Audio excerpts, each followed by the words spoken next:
My guest tonight is Jay Dyer. He has graciously decided to return to the show to talk about a few things. Jay, how are you doing tonight? Doing great, Tim. Yeah, Jay, of course, you're the guest of Jay. You're the host of Jay's Analysis. Sometimes I'm the host and the guest. Yeah. And also you've got that show, Esoteric Hollywood, on the talknetwork.com, right? Yeah. Yeah. And I can't stress how good that show is. I've listened to most of the shows. Oh, have you? Wow. Okay. And I get the opportunity to listen to those, and that's great analysis. There, sometimes it's a monologue. Sometimes you have a guest on the show, right? Right. Yes, Yeah. and it just kind of depends on timing and when you can get people and being busy, and so yeah, a lot of them are just my monologues on different films. But this next week, I should have quite a few guests coming up on next week's shows. Yeah. Your last one, or at least the last one I listened to, was your one with Richard Grove. That was interesting.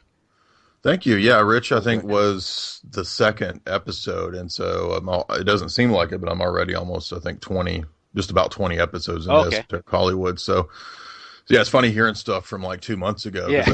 I recorded that before the show was even, or the network was even going, I think. And you have a book coming out next year? Should be ready in spring. I've got to have the manuscript completely draft done. It was more or less the content's complete, but yeah, it's looking like the spring is when it will be printed and out. Okay. And of course, it's jaysanalysis.com that you can pay a nominal fee, monthly fee of $4.95 and get access to his full lectures, interviews, and other productions on that show. And it is just totally listener supported, and that's what keeps Jay in business. Absolutely. You can see special bootleg clips of me walking down the runway, doing a catwalk, and no, none of my modeling. I'm kidding. It's pretty serious philosophical lectures, and for all the people who do subscribe, everybody really likes it. I get 95% positive feedback. So, thank you. Good stuff. So tonight, let's talk about, this is about 2 weeks ago now, the Friday the 13th, the Paris attacks. They were allegedly carried out by ISIS, this global terror network that has magical powers to prop up anyone and attack. Cobra! By the way, I really dug that video you sent to me about the Cobra and then the Cobra. I know you say that and people don't believe it. I don't know how many times I've mentioned that video and people are like, "No, it doesn't have Cobra saying the Federal Reserve's bad." I'm like, "Yeah, it does." And Cobra doubloons are gold. I know, that's like, they're gold coins. I was like, exactly. Oh, so what type of social program is going on there? Nations of the earth. Your government's irresponsibility. Your governments are irresponsible. Paper money. But you were on Boilerplate. It's a weekly a podcast. Mm-hmm. No, sorry, Boiler Room. I'm sorry, Boiler Room. And you engaged in sort of an impromptu debate with this journalist from, I guess he's from France, Bernard. Roman Baguette. Excuse me, Roman Bernard. Okay. Well, I don't want to be too hard on him because of the language barrier. So I'll be. Well, yeah, you can. That's all on me. That's not you. Okay. But you were talking about, I guess, his perspective of what went on there because he was actually in Paris, I believe. But right. You got into a discussion on what was the true nature of the attacks, and the false flag terrorism came up. And he seemed to think that it was just crazy Muslims and nothing to do with, say, NATO or Inside or Job, or nothing to do with French intelligence. And you engaged in a debate with him. I listened to it, and you guess you kind of challenged him on some of the history of this stuff, false flag terrorism, Anglo-American support for terrorism throughout the decades. So let you talk about it. Go ahead. Well, I think that initially in that debate, what happened was I gave just an opening, like 5 or 7 minutes of my thoughts on the attack, and so. In 5 or 7 minutes, I can't cover all the bases and all the data points that I was aware of, and I don't even claim to have any kind of inside knowledge on it. But he seemed to take issue with some of the points that I made about the prevalence of inside jobs or staged terror, black ops, and all this kind of stuff. And so it ended up kind of being a debate about the degree to which these things are engineered and staged. And from my vantage point, especially in the last few years, focusing on how much coordination can be involved, and I believe is involved in these kinds of operations, big scale events, capstone events, whatever terms you want to use, that tie together mass media, film productions, Hollywood, and then the actual so-called events themselves. And being that I've put so much time and focus into that, I certainly don't want to be myopic and read things according to my own predetermined paradigm. But to my mind, there's just extensive evidence that goes to show that I think my perspective in that debate was correct. And, I've read Roman's works in the past. He's I think, a well-intentioned guy. I don't have any personal problems with him. But I think that what happens in the far, what you might call the far right, and, on a lot of issues, I would probably be in agreement with them. But what you might call the far right tends to shy away from things that are so-called conspiratorial.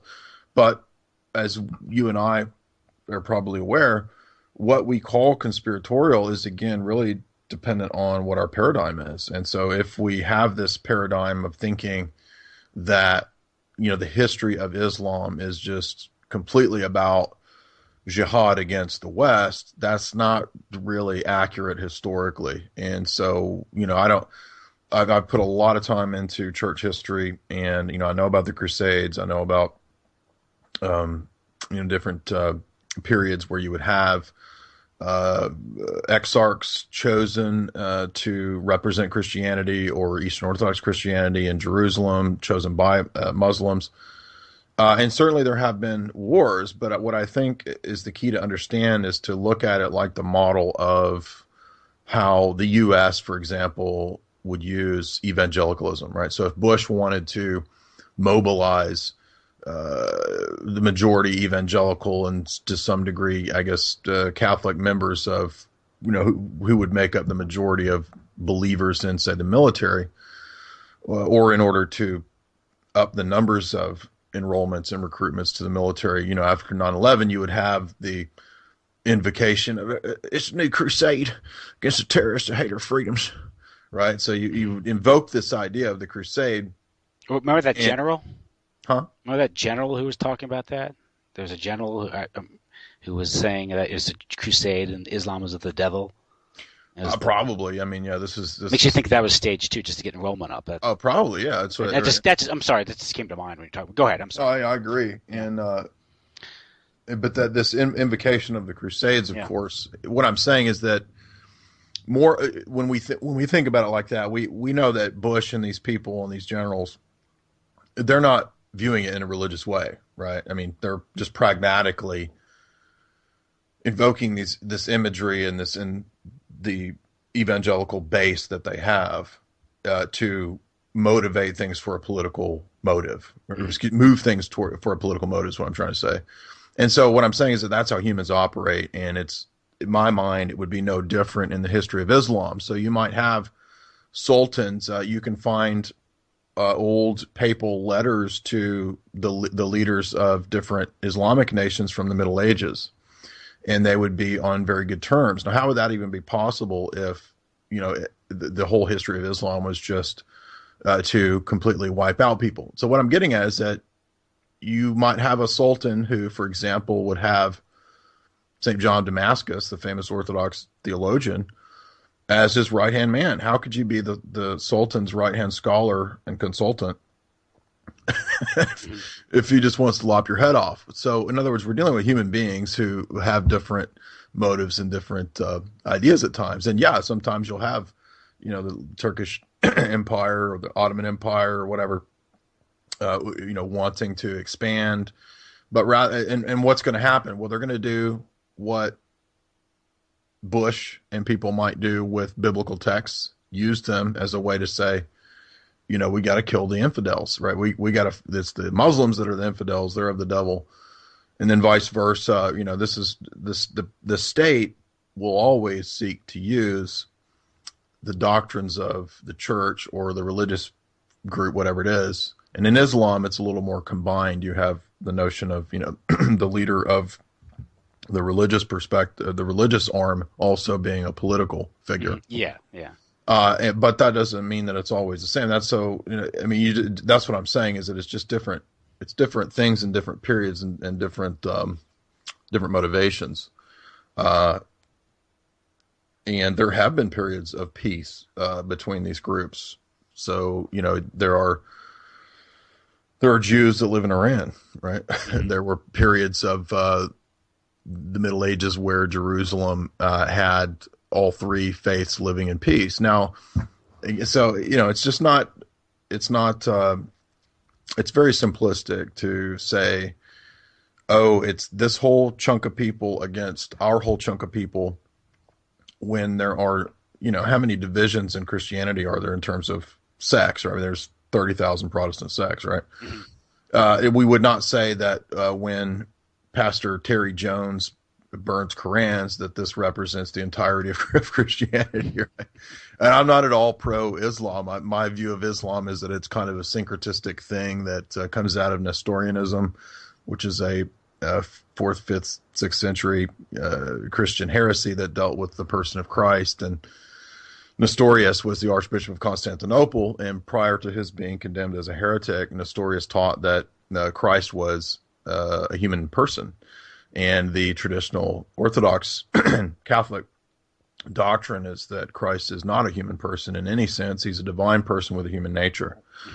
And so this teaching of Nestorius spread in places like Syria, spread in areas like Damascus and so forth. And this is where you get the rise of Islam, where, according to scholars like J.N.D. Kelly, excuse me, not J.N.D. Kelly, Jaroslav Pelikan, you get the notion that Christ is another one of the prophets in a long line of prophets, and then Muhammad being the final prophet. And then, so in other words, you need and for that theology to arise, you need something setting the stage for it. And I tend to agree that it's Nestorian theology that set the stage for that. And I believe Pelikan argues in his series on the history of Christian thought, I believe he argues that it was Nestorian monks that influenced the theology of Muhammad, as well as perhaps Jewish theology. And so you could see how what would develop out of that would be this idea of just a long line of prophets. Anyway, so what I'm saying is that, yes, did Muhammad lead conquests? Well, he led conquests against who were believed to be the outright pagans. And, you do have in the Quran the statements about people of the book and so forth. Anyway, but it's not, the point of this is not a lecture on Islam, but I don't. But 7th century battles are not relevant. Exactly. And that's kind of what Roman Bernard was, where he and I were differing, was that I don't think he took into account the major geopolitical alignments of the last couple centuries and how that would play into the rise of Salafism, Wahhabism, and these entities that were very much a creation of the British Empire, quite openly, from their top scholars and intelligence analysts such as Mark Curtis. Mark Curtis is a fellow of the Royal Society. Yeah. So he has a 600-page book on this called Secret Affairs. And that is so crucial understanding this. Because I know it is. It's very crucial. And, again, this is a guy straight out of the Royal Society. And he says at the beginning of that book that he's going from Royal Society archives. So this is like in the sense of what Carol Quigley did with the CFR archives. This is Mark Curtis looking at the Royal Society archives on the history of intelligence operations back to the late 1800s. And so, you find all these letters between Lord Halifax and these different people to T.E. Lawrence. And then you figure out about Harry St. John Philby, who's the father of Kim Philby. And you see that, he's over there just like T.E. Lawrence, wearing wearing desert gear and hanging out with Ibn Saud, and then so this is suddenly the chosen dynasty, right? When then these are people that are obviously legates of the empire. It's not it's not that hard to figure out. And the arguments I've been making consistently in the last several interviews is to try to parallel. If you want to understand that, all you got to understand is the same thing that goes on in any kind of radical movement or ideology. And it's the same thing with black markets. It's the same thing with gun running. It's the same thing with drug running. It's the same thing with ideologies like this, or something like, what's that? Westboro Baptist, right? I mean, it's like the liberals' wet dream of this, radical Baptist group that flies around the world and protests homosexual. Is that the God hates fags guy? Yeah. Doesn't he have actual connections to the intelligence? Yeah, I call him Fed Phelps, right? Yeah, his name's Fred Phelps, but more accurately Fed Phelps. But it's so obviously transparent, cheeseball thing. But what I'm saying is that just if you want to understand Wahhabism and the radical jihad, just expand that on a wider scale. Mm-hmm. And that's what I think we see with the history of Islamic radical terror. And by the way, where was all the radical terror before the Cold War ended? Well, they figured it'd be unfair it's like a martial arts movie where they all come at you separately instead of one time, so you can fight them off. I guess, I don't know. Yeah, everybody's okay. I say right. So the jihadis were being fair, and there were like embassy bombings, in the 70s and things like that. But that was probably the Mossad. But that's you read Robert Baer's book. What's his book? The something. What the one that's the basis for the Syriana, the Georgia. Syriana, yeah. Anyway, you read that book and be careful, I guess, what I want to say. But you read that book and you're like, well, how's he know all this? Yeah. Anyway, but yeah, it's you don't have to go too far in these books where you start piecing this stuff together. And it was about 2012 when I got Curtis's book, because I was working on my thesis, and I was really wanting to learn a lot about British intelligence, and that's just such a massive hall of mirrors. You could spend your whole life reading about British intelligence, because it goes back to several hundred years. But yeah, now so you just have to understand the geopolitical alignments of the last few hundred years, I think, before you can accurately place the jihad. And I'm open to correction on this, but what I see so consistently in when you analyze these different so-called events, that there's always a provocateur, there's always connections to the intelligence agencies, there's always people have been long under surveillance. I live close to these what are completely fake so-called radical Islamberg and Islamville, which is supposed to be part of the Sheikh Gilani network, and this is supposed to tie into the death of Eric Pearl from the Wall Street Journal or whatever. And that's all baloney. And I don't know about his death, but I'm saying that this is a bunch of terror networks, and then you see all these evangelicals make these documentaries and that promote the idea that Islamberg and Islamville are these terror compounds that are being protected by the radical Islamist Obama. Yeah. And this is all complete baloney, because this thing is not far from me. It's right by the military base, by the way, so that's completely preposterous that a radical terror training compound is going to be built right next to this massive Fort Campbell that takes up like a city, a city-sized military base, the 101st Airborne, right? And they're going to have this it was like 5 shacks that makes up this Islamville. And this is a radical terror network. And then you go online and you look up, and there's the FBI literally is having picnics there with them. So yeah, it's completely preposterous. And my assumption would be, of course, I've never been to France. I don't live in France. But my assumption would be that this is the same kind of thing that goes on, is that you have this. By the way, another point that I think I tried to make to Roman was the obvious falsity of the ISIS videos. All of this slew of ISIS videos in the last year and a half, 2 years, are quite obviously staged. The mainstream media has even admitted that they're fake, they're hoaxed.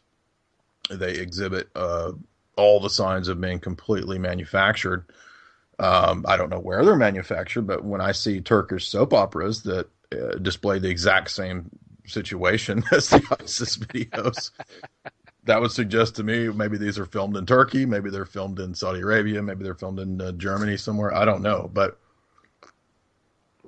different people have suggested different possibilities on where these videos originate from. But of course, they always come to the media through Site Intelligence Network, which is obviously a CIA, Mossad connected entity. It's pretty obvious. It's not hard to figure that one out. Now, that's even in mainstream media, where that entity comes from. So that's not a conspiracy theory. We know why. I don't know why these far right groups, they just. I think that what they'll say generally is that they want to keep up appearances. Well, I don't hate to break it to you, but nobody cares about like you're already pegged as crazy. So I don't know why. You know what I'm saying? Like I don't know why you'd be worried about what people think. Well, if we talk about conspiracies, then the people think we're crazy. But I've heard people on the far right say this, and I'm just thinking, well, you're already pegged as crazy. You're already being called Nazis. Yeah, right. Well, I mean, anyone who doesn't completely go along with total Maoism is going to be called a Nazi by this lying establishment. But I'm rambling. But I mean, books like Tragedy and Hope, that's why they're so important, is because they give us a framework from which to place a lot of these so-called independent actors in geopolitical theater. And the more that you dig into these kinds of things, and a lot of the excellent talks that you've done with people relating to the mafia and these kinds of things, is that you start to see that, it's not really that many independent actors out there, right? Mm-hmm. And that's what I think is crucial to see. And that might be a bit daunting, but the reality is what it is, daunting or not. But Tragedy and Hope is great for that. Yeah, because it gives you an idea of just how fixed it all is, and also how it's fixed, how it got to be that way, how it was there, and that's the other thing, is that you can't have, in the way our system is structured, all of this liquid cash moving around, which would be required for things like terror networks, nuke networks, arms, right? You can't have all of this. They're selling refined oil, yeah, right. And everyone knows there's Erdogan's son, who's using his shipping company to ship the oil out, and the trucks are going out. It's Yeah. Now when you start thinking about that, then you start thinking, oh, wait a minute. And so I wonder if this has been going on for a long time. These big families have been running these kinds of things for a long time, and that's exactly what you see about the Astors and the Onassis, and I'm not just picking them out. I'm just using them as examples of that's how this kind of stuff works, that they were running drugs probably for the shipping networks, right? Certain industries are ripe for it. Whether it's exactly. I mean, even like bottling companies, like what? Pepsi company refining heroin and using one of their factories in Vietnam to refine opium and the heroin. And I've not seen Breaking Bad, but everybody tells me that it kind of shows all this too. Like all this stuff's done kind of under the purview of the establishment. Yeah, it tells you how a drug dealer will open up a drug importer. A narcotics trafficker will buy a chain of restaurants and use that to funnel the money through, and the money goes to a multinational corporation based in Germany, which pushes the stock up. And they just look the that sounds like Catherine Austin Fitz. It's Catherine Austin Fitz model. And when I was watching Breaking Bad, I was reading her article. I was like, whoa, this is it. Look at this. Wow. Of course, they never mentioned, the corruption, the DEA, and they stopped. Yeah. Right. Yeah, but it is interesting how wow, look at that. That's how it's being played out. Well, so there's a great quote I want to read here from Tragedy and Hope. This is page 364. I have in the newer edition, and it reads. Yeah, I like how you were talking to Richard Grove. You both knew the page number of the quote. Yeah. Now it's like 1,200-page book. We had a great talk on that, and now I've mentioned this one in this point in a bunch of interviews, but I've never read the quote, so I want to read the quote. And he says, the basic key to the new emphasis on autarky is to be found in the fact that the advocates of such economic behavior and new competition of the meaning of had a new conception of the meaning of sovereignty. For them, sovereignty had not only legal and political connotations it always held, but in addition had to include economic independence. Since the economic independence could, according to the theory, be obtained only by the great powers, the lesser states were to be deprived of sovereignty in its fullest sense and had to be reduced to a kind of vassal or client condition in respect to the great powers. The theory was that the great powers, each great power, in order to enjoy full sovereignty, must adopt a policy of autarky. Since no power, however great, could be self-sufficient within its own national boundaries, it must extend the sphere of autarky to include its weaker neighbors, and this sphere would have political as well as economic implications, since it was unthinkable that any great power could permit its lesser neighbors to endanger it by suddenly cutting off supplies or markets. The theory thus led to the conception of continental blocks consisting of aggregates of lesser states about the few great powers. This theory was entirely in accord with the political development of the late 19th century and early 20th. This development had seen an increasing disparity in the new powers of the states with a decreasing number of great powers. So here we have this centralization. The decline of the number of great powers occurred because of the advances of technology, which had progressed to a point where only a few states could follow. The theory of continental blocks was also in accord with the growth of communications, transportation, weapons, administration, etc. Now he goes on from there to talk about the continental bloc was a plan that was had by both Allied and Axis powers. So in other words, both sides foresaw this, and I read about the first half of Joseph P. Farrell's new book, The Third Way, which is about the Axis view of this. And so what we see is that it's not just the Anglo-American establishment, it's also the other so-called enemies of the West that had the exact same plan, which is continental blocks in a new world order. So what I'm saying is that you can't approach 20th century politics without understanding the centralization of nation states and sovereignty into the great powers, and the great powers themselves are run by the banks, which is what Quigley says consistently throughout this big book, right? Yeah, this is when Rothschild sent his sons to the Five Nations, and to establish banks and to loan the government's money. Yeah, that plan, and that's why it's not possible in our setup to have independent actors, at least on a large scale. Yeah. I mean, you might have independent actors on a small scale for sure, but when you reach a certain level, there's not going to be independent actors because you need to use the fiat money. You're forced to, and you're forced to wire transfer it somewhere. You're forced to do all these things, which are, you got to stash liquid cash somewhere. Like, you're forced to do all these things that the system is going to know about, is what I'm trying to say. It's not going to be able to be done secretly because the continental bloc model was already in place in the late 19th and into the 20th century. Now, you might have people at the tops of these different groups, vying for power with one another at times, but as you notice, the same plan seems to march forward. Mm-hmm. And, of course, that's why you have countries like Syria or Iran being targeted. Absolutely. Because they're outside this system. And even if they have leaders, that are pretending to be opponents of the West, like Ayatollah Khomeini or something like that, you have to keep in mind that it's not the leader that is the problem. It's or the source of the attack. The attack is on the people and their land. Mm-hmm. That's what it's all about. It's not about, we got to get Putin, we got to get the Ayatollah Khomeini because he just talking bad about Ronald Reagan. My hero's a saint, Ronald Reagan. Well, that was all a bunch of baloney, and he was, the CIA was there, MI6 too, big time, helping out Khomeini. Yeah. And I heard the BBC gave him all this airtime and helped him come to power. Yeah. I heard talk about Iran, and he was talking, I forget who it was, he was saying the Savak, how it was all the same secret security. The Shah did not control the Savak. It was all the same guys that just changed one letter. Yeah. But Savama to Savak or something. Yeah. But the Shah didn't really control Savak. Savak was controlled by Western intelligence.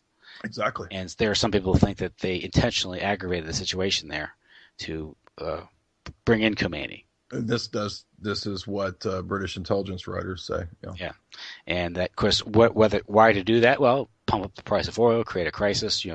Pick your Chase Manhattan Bank wanting to seize the Shah's assets. There's all types of motives you can come up with. A lot of motives, and the intelligence in Iran was all a bunch of people at Anglo-American Oil Company, which is BP, which is all the MI6 people. MI6, yeah. And I did make I said that in one interview where I was somewhat skeptical about that. So we don't know about this, but at the end of the day, the Iranian hostage crisis did put Chase Manhattan Bank in the black again. Well, there's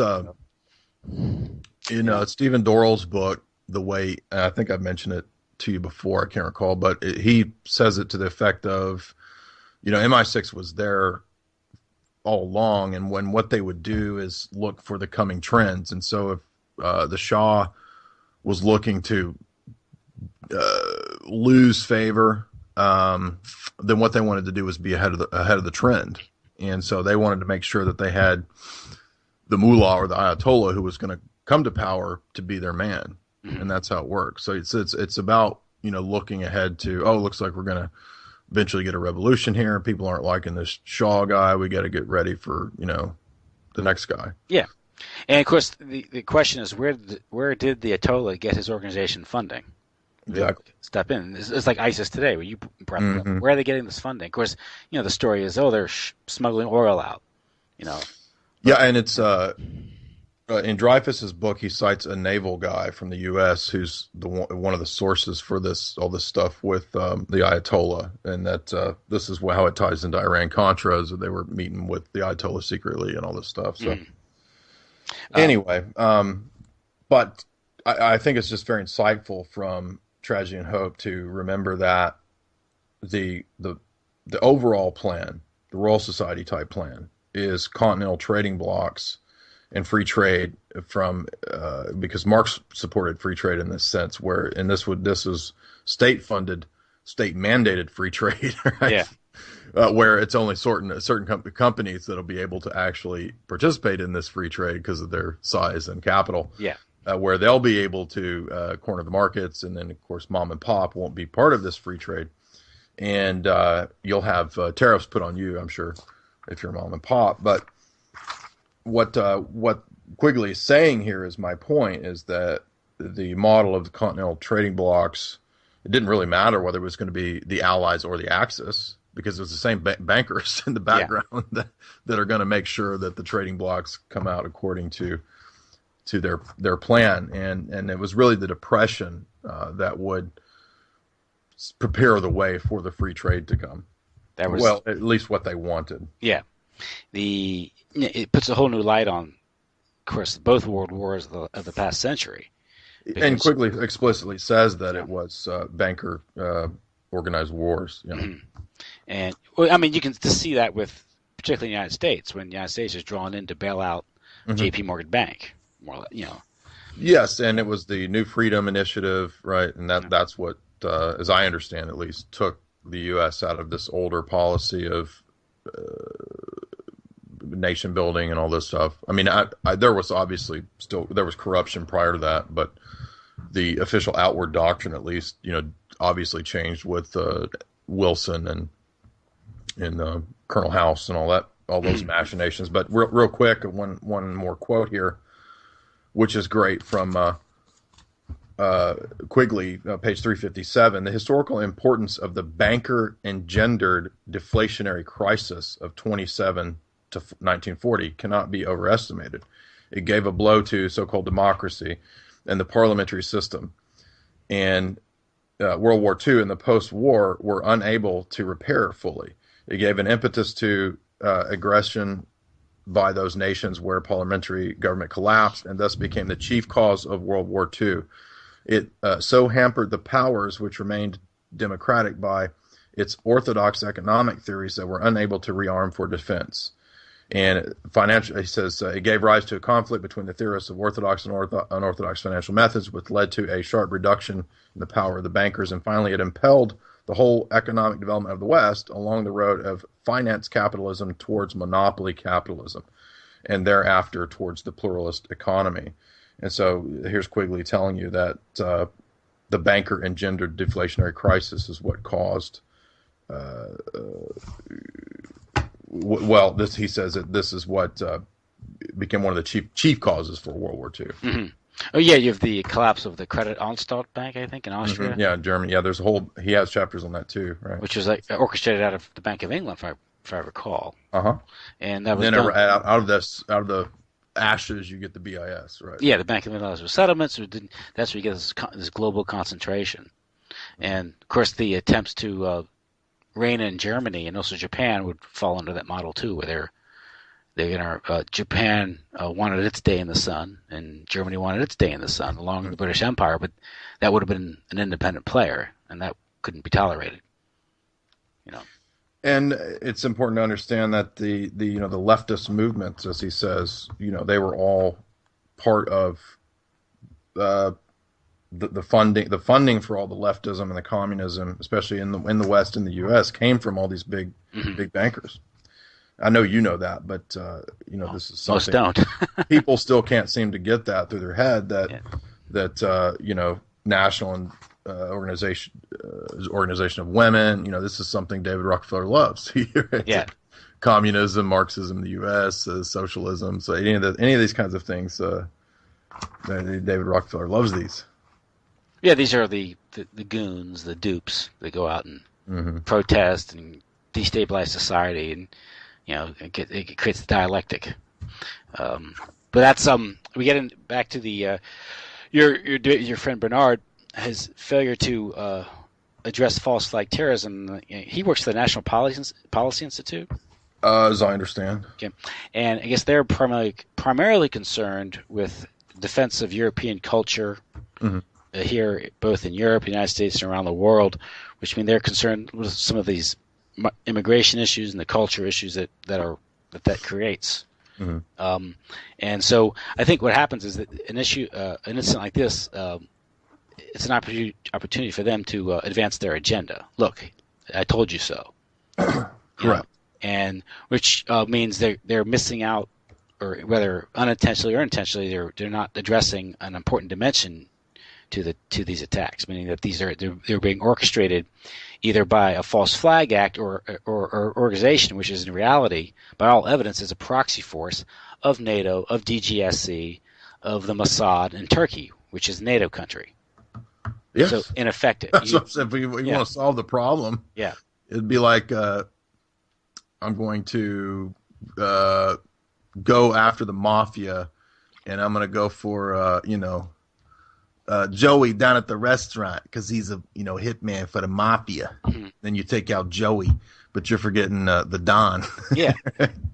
And here ISIS. It's supported by NATO, the Gulf states, and Turkey. It's based out of Turkey. I know. Erdogan, like I mentioned before, Erdogan's son is in charge of shipping oil out of Iraq and Syria into the international markets. And so they're making money off that. Turkey is a NATO country, and I asked Roman that. I mean, it would not be hard to stop ISIS if they wanted to stop ISIS. It's preposterous. And, of course, you have that it was the DA report that was dated 2012, 2013 that said that the formation of ISIS was anticipated. Those documents that were, Yeah. And so, obviously this, and if you look at it, then the response is we have to go attack Syria, but the Syrian government, the Assad regime is fighting ISIS. That's how ridiculous the mainstream media in the West can be. Is that it's no different than Iraq, where it was like we had this attack 9/11, so let's go for Iraq and Afghanistan, which had absolutely nothing to do with the so-called Osama bin Laden character.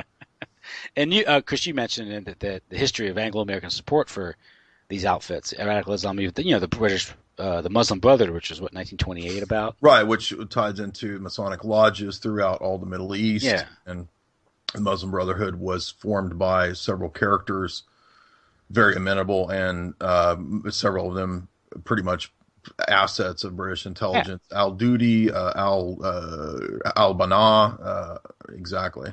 And this was primarily at the time was to check pan-Arab nationalism or Nasserism, right?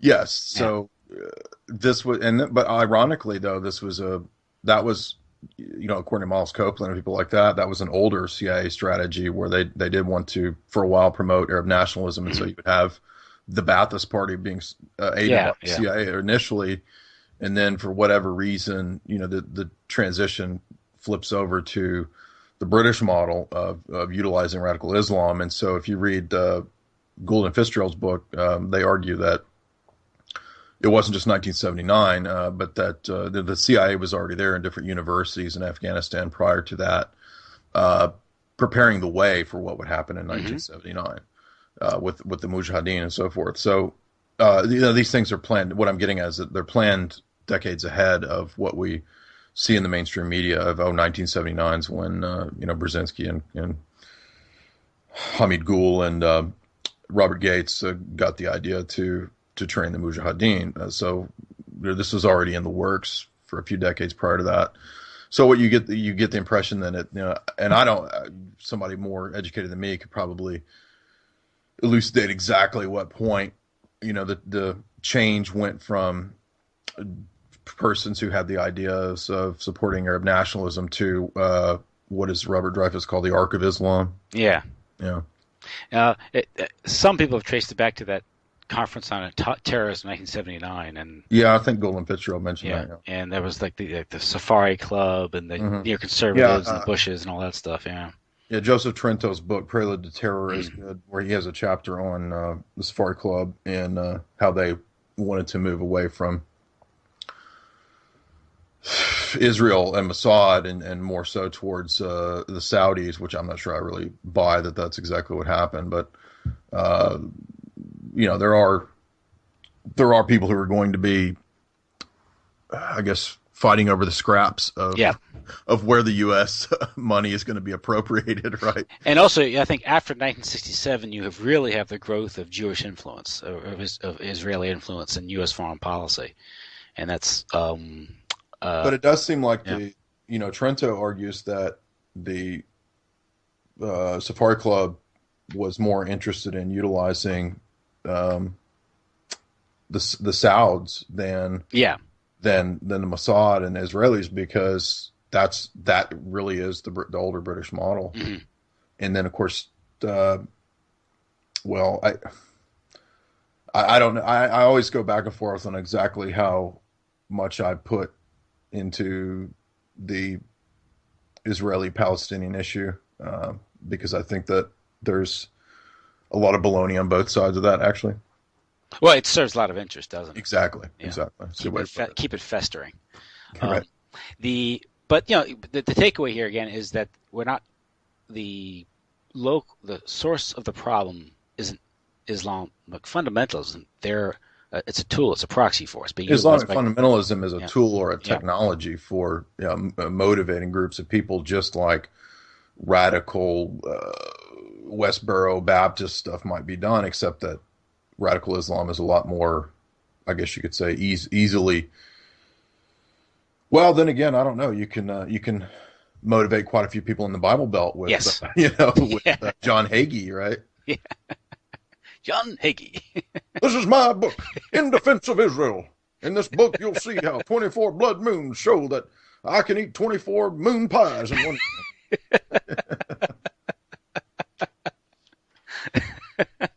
The cake, the anti-cake. I'm going to devour the anti-cake tonight. Of course, he's raking in millions doing that, so that's his interest. Beats an honest living.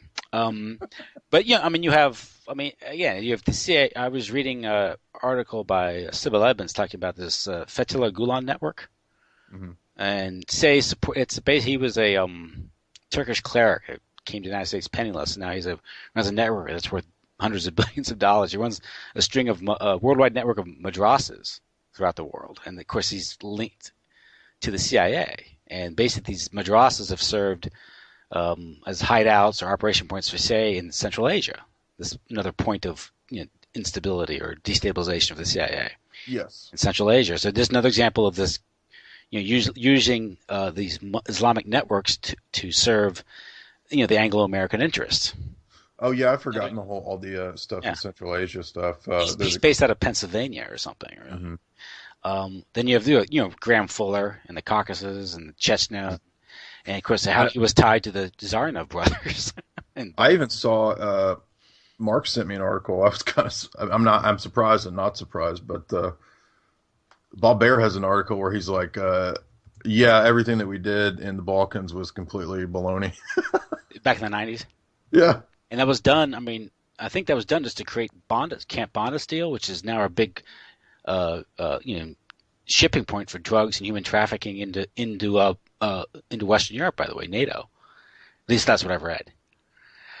And of course the Muslim groups that were, like the KLA, these were the shock troops that we were supporting at the time.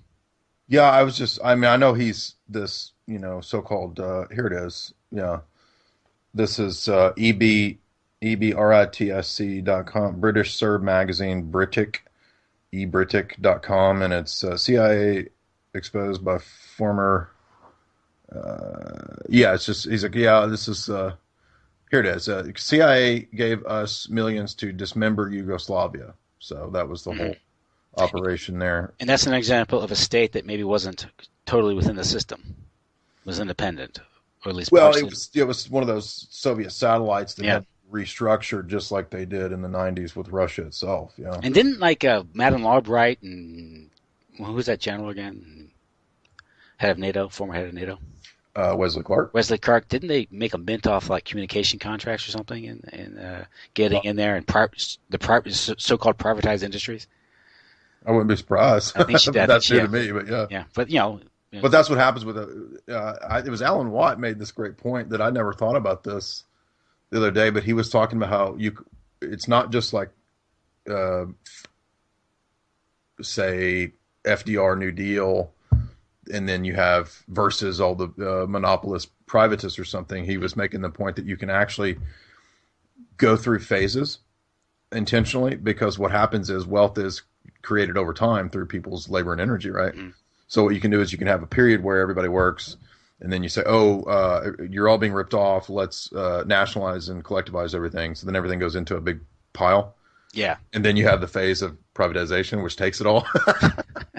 and then after that, after people work for the next couple of decades, you say, oops, everything's privatized, and they're all a bunch of crooks, and we need to nationalize everything, right? Is that the history of the Soviet Union? I guess you get but so I started thinking about that. I was like, oh yeah, so it's not New Deal versus the big bankers. It's a New Deal for a period. It's a business phase, right? Then it's the next business phase, right? And so he really wasn't a traitor to his class. So right, yeah, if you look at the 75 years in terms of these bloodlines, that's nothing. That's a bingo. Yeah, that's a business thing. Yeah, and they're not out of anything. They're still living on their mansions. Biding their time with it and hidden wealth, and who knows what's if we just find out about the black budget being from Wired magazine, $50 billion that's supposed to be for NASA, which builds these dinky little chemical based robots. Where's all this black budget money go? It goes to all this kind of stuff, and then there's double books and the CAFRs and all that. So there's who knows what we don't know about is what I'm trying to say. And if you can print the money, I guess you can do whatever you want anyway. Yeah, it gets just it's a toy. It's a tool you use, but it means nothing to you because you control the resources, which is what the Green Movement and Agenda 21 is all about. Oh, totally. It's monopolizing, and it's even the early conservation movement was about that. That's Murray Rothbard did great work on that, about the interest behind the well, who started the World Wildlife Fund? Yeah, Prince Bernard or something. Exactly right.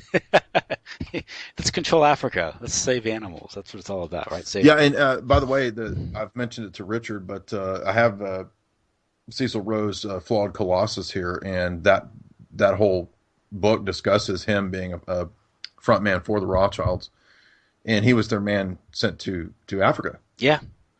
So exactly what you're saying with the sons going out to loan the five sons in Europe. It was kind of the same type of thing. You send your man out as the banking man. He's your agent. And so when you think about these things like the CIA or whatever, well, these are actually like Rockefeller. That's Rockefeller intelligence. Yeah. Right? Yeah. It's their network, right? It's not, the Rockefellers are members of the CIA. Oh, the CIA got the Rockefeller. No, Other way around. Yeah, it's the business just that formed the Central Intelligence Agency. And if you didn't know anything about the history of those agencies, they grow right out of, Yale, Skull and Bones, and Wall Street. Right, and Pinkerton Security, so-called first private security, Rockefeller Security. Yeah. Well, even in the United States, what you have, was it August Belmont, who was the Rothschild's agent? Mm-hmm. And he's the one that started the Manifest Destiny meme, and and God knows what was going on in the South, with exploiting those fissures, right? With the Knights of the Round. What was that? The Knights of the Golden Circle. Golden Circle, and that's Masonic, all right, all over it. So, Yeah, and British intelligence has always been involved in a lot of that stuff too for a long time, because they were very much involved in the South, supporting the South because of cotton and all that. Yeah, cotton and the ability to want to divide the United States and all that stuff. So, all that intrigue, but. You get in what's going on in Europe, and why a group like Bernard and the National Policy Institute would focus on the the immigration issue, the cultural issues, which are legitimate issues, by the way. Sure, they usually are, and what you have going on in Europe right now is very similar. It looks like a modern adaptation of what it's called the Caligari Plan. You familiar with that? Yes, I've yeah. And the ability, to fundamentally change the face of Europe just by overwhelming it with immigration. Now, I don't know if we've met those proportions yet, but with the combination of that and also the fact that the Europeans have apparently forgotten how to procreate, creates this demographic problem. Yeah. So, and then they'll even say, what was it, Soros? Or they even said, well, you have a low birth rate, so we're just helping you out. Yeah, this is after years of bombarding with psychological warfare, with psyops, yeah. Yeah, sexual liberation and birth control. Right. So this plan goes back decades, if not centuries. So. Well, the theme here too is that every time there's a problem, it'll be a legitimate problem. Mm-hmm. So environmental issues, okay, well that's a legitimate problem at times. Mm-hmm. Well, the system's already aware of a problem. They're already ready to give you a prepackaged answer that's their answer. Mm-hmm. And that's what the Green Movement is. And that's what the immigration false dialectic is. Yes. It's always a false solution to a real problem that was foreseen a long time ago. And that's really what happens, I think, with the left, the people on the left in general, is that you grow up and you're in high school, you're kind of rebellious, and so I think a lot of people who get into liberalism or liberal so-called causes, they're corralled into a pen that's already waiting for you, mm-hmm. and you think, oh, I'm a Democrat now because we're for the people, and that's all completely manufactured, and then even if people who study themselves or learn themselves out of those things, or those initial dialectical boxes, you can have a trialectic, you can have you can go into a movement, of some far right movement or something like that as a reactionary response, and you just have to ask the question, well, where do they get their money? Where does this group get the money? Mm-hmm. And so Front National, I don't agree with all of Tarpley's analysis and conclusions and solutions, but he's made the argument that Front National is BFF with NATO, and so just because Le Pen says that she wants to get out of NATO or something, that doesn't mean much. This is like political rhetoric and talking points and trying to score points with who you need to score points with, and it may be. I mean, Le Pen Senior, he's said some good things. He talked about Charlie Hebdo being a false flag, which I thought was pretty cool. But that's just seen as too fringe, too radical, and so all these people they're all worried about perception. But migration has historically been used as a weapon. There's a book called Weapons of Mass Migration by Kelly Greenhill. Have you heard about her?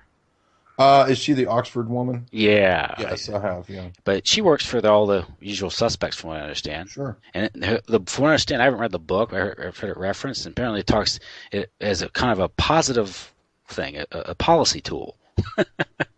And, forced displacement coercion as a foreign policy. That's what it's about. Yeah, it's a pretty devious trick, too, right? I know, because you're disrupting move all these poor people over to some other place, and then you're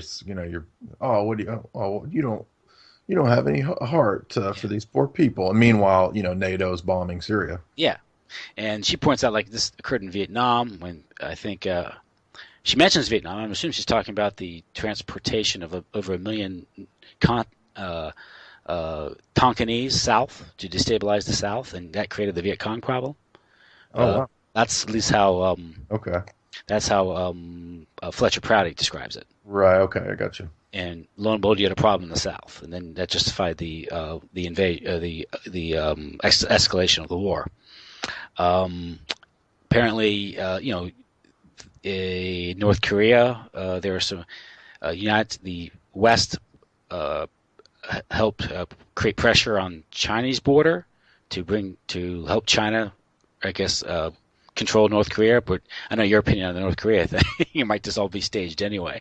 Well, I think what happens is that, like we were saying with MI6 in Iran, is that you get the top people. You get the Kim Jong and Kim Il, and you send them to the CIA boarding schools. That's right, 'cause he went to all those schools. Yeah, and then him and the top generals are your man, and they work with the Western establishment to create the facade of all this baloney of being the boogeyman with these fake videos of people crying, and that there's 200,000 people in death camps that are languishing and having to eat flies for dinner every night, all this baloney. And then NPR sends people over there to investigate, and they're like, oh yeah, it's not that bad, actually. There's a theme park, and I had a lot of fun.